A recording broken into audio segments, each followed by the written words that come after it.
Բարեկամներ, ողջույն։ Հայաստանի խորհրդարանական ընտրություններից հետո միջազգային արձագանքները դարձան ոչ պակաս կարևոր, քան բուն քվեարկության արդյունքները։ Մինչ Երևանում շատերը սպասում էին Կրեմլի հերթական ավանդական շնորհավորանքներին, քաղաքական դաշտում ավելի նկատելի դարձավ մեկ այլ իրողություն։ Վարչապետ Նիկոլ Փաշինյանին շնորհավորում է Միացյալ Նահանգների նախագահ Դոնալդ Թրամփը։ Փաստորեն, Միացյալ Նահանգների նախագահ Դոնալդ Թրամփը ոչ միայն շնորհավորում է, այլ ընդունում է փաստորեն ընտրությունների արդյունքները եւ ընդգծում, որ աջակցել է Փաշինյանի վերընտրմանը։ Մեջբերեմ շնորհավորական ուղերձից մի հատված։ Այսպիսով, շնորհավորում եմ Փաշինյանին Հայաստանի համապետական ընտրություններում վճռական հաղթանակի առիթով։ Իրեպ ուշադրություն դարձրեք վճռական բառի վրա, որովհետև վստահ եմ պաշտոնական շնորհավորական ուղերձ այն Գերտիրության կողմից հենց այնպես չի, այդ բառը, որ այնտեղ հայտնվել է, ինչև է, կարակ չհամաձայնեք, բայց փաստ է, որ այդպես է գրված եւ շարունակելով մեջբերումը, ես շատ հպարտ եմ նրան վերընտրվելու գործում աջակցելու համար եւ կասկած չունեմ, որ նրա հետ որպես գեղեցիկ Հայաստանի առաջնորդի այն կհասնի մեծության եւ հաջողության նոր մակարդակի, որը կգերազանցի բոլորի ամենահավախնոտ սպասումները։ Մեջբերման ավարտ, սա Թրամփի ուղերձն էր։ Փաստորեն Թրամփի հայտարարությունը պատահական ինչ-որ դիվանագիտական ժեստ չէ, այն հստակ քաղաքական ուղերձ է։ Երբ աշխարհի գերտիրության ղեկավարը բացահայտորեն ճանաչում է ընտրության արդյունքները, լեգիտիմ է համարում արդյունքները, դա նշանակում է, որ արևմուտքը կասկածի տակ չի դնում Հայաստանի ժողովրդի կատարած ընտրությունը։ Մինչ այդ սակայն Մոսկվայից հնչող հայտարարությունները ավելի շատ հիշեցնում են նախազգուշացումներ, որոշ դեպքերում սպառնալիքներ, քան շնորհավորանքներ։ Դեպ ասեմ, եթերից առաջ պարզ դարձավ, որ Ռոսելխոցնադզորը 2026 թվականի հունիսի 12-ից, վաղվանից, սահմանափակում է Հայաստանի Հանրապետությունից ծագող եւ առաքվող ամբողջ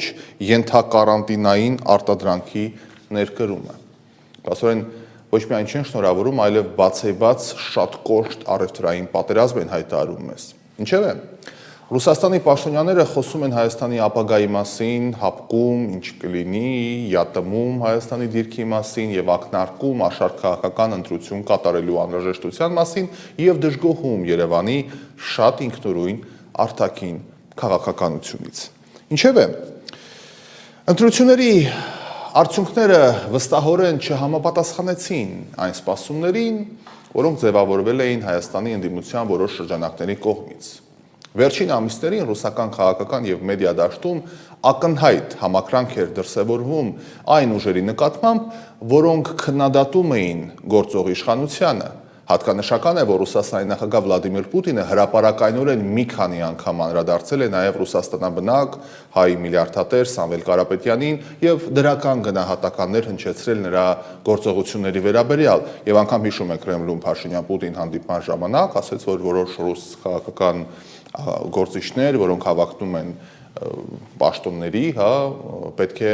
ազատ արձակվեն, դե պարզելու մասն է խոսքը։ Սակայն ընտրությունների արդյունքները ցույց տվեցին, որ արտաքին քաղաքական կամ տեղեկատվական աջակցությունը դեռևս չի նշանակում հանրային վստահության ավտոմատ փոխանցում, եւ կարծում եմ հենց այդ կետն է, որ շատ բարկացրել է ռուսներին։ Հայաստանի քաղաքացիները անկախ արտաքին կենտրոնների ակնկալիքներից կատարեցին իրենց ընտրությունը եւ դա կարող էր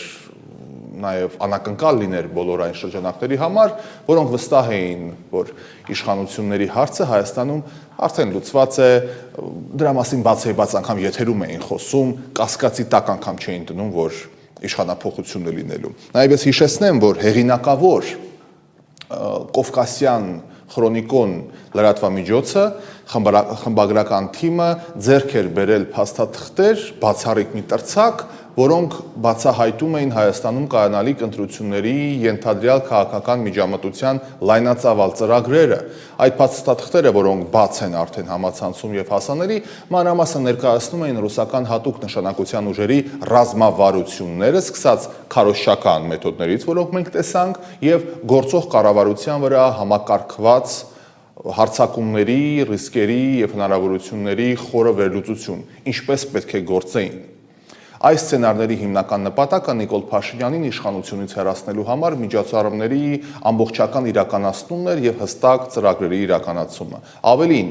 արտահոսած այդ փաստաթղթերը պարունակում էին քայլ առ քայլ ուղեցույց երկրում մի քանի ընդդիմադիր կուսակցությունների գաղտնի ֆինանսավորման, համակարգման եւ շահագործման վերաբերյալ։ Որ ուժերն են դրանք, դա եւս թողնում եմ ձեր վառ երևակայությանը։ Եվ այս ֆոնին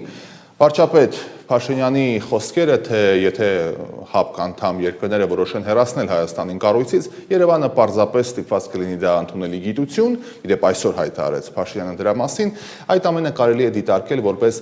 նոր քաղաքական իրողության արձանագրում։ Հայաստանը փաստորեն այլևս չի փորձում ցանկացած գնով իր ինքնիշխանության, իրեն նսերմացնելու, մի խոսքով ցանկացած գնով ապահովել ձևական դաշնակցային հարաբերություններ այդ կառույցում, եթե դրանից հետևում է այն բացասական գործառույթը, որը հիմա իրականացվում է, եթե դրանք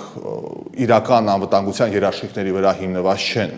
Սակայն այստեղ կարևոր եւս մի հանգամանք կա։ Հայաստանի համար խնդիրը ոչ թե Արևմուտքի կամ Ռուսաստանի միջև ընտրություն կատարելն է, այլ սեփական պետական շահը պաշտպանելը եւ հայրենասիրությունը, որի մասին այսքան խոսվում է բոլոր հարթակներում, հայրենասիրությունը դա չի նշանակում ծառայել գերտիրության օրակարգին, մյուսի օրակարգին, երրորդի օրակարգին, հայրենասիրությունը նշանակում է պաշտպանել սեփական երկրի ինքնիշխանությունը։ Իդեպ այդ բառն էլ է վարկաբեկված հիմա, ինքնիշխանություն միշտ ինչ-որ գերտիրության ու ինչ-որ անպագորգոր ֆունկցիաների հետ է ասոցացվում, այնինչ ինքնիշխանություն նշանակում է ինքնուրույն իշխանություն, այսինքն դու ես որոշում ինչ ուղով ընթանալ եւ դրա համար չես պատժվում։ Դա է կոչվում ինքնիշխանություն, անկախ նրանից, թե որ մայրաքաղաքից են գալիս ճնշումներն ու սպառնալիքները։ Եթե այսօր Մոսկվայում դժգոհ են Հայաստանի ինքնուրույնությունից, ապա դա առաջին հերթին վկայում է այն մասին, որ Երևանը այլևս չի դիտարկվում որպես անվերապահ ենթակա, իսկ եթե Վաշինգտոնը ճանաչում է եւ ողջունում է Հայաստանի ժողովրդավարական ընտրությունները,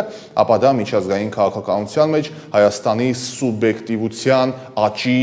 եւս մեկ ցուցանիշ, այսինքն մարդիկ դիտարկում են այս փոքր երկիրը, որ կա եւ կատարել է ինքնուրույն որոշում եւ դա հարգում են։ Հազար անգամ ես ասել եմ, Հայաստանի ապագան որոշվում է ոչ թե Կրեմլի կամ Սպիտակ տան միջանցքներում, այլ հայ ժողովրդի կամքով եւ այդ կամքը գոնե ինչ որ մենք տեսնում ենք արտահայտված է եւ որքան ավելի ուժեղ լինի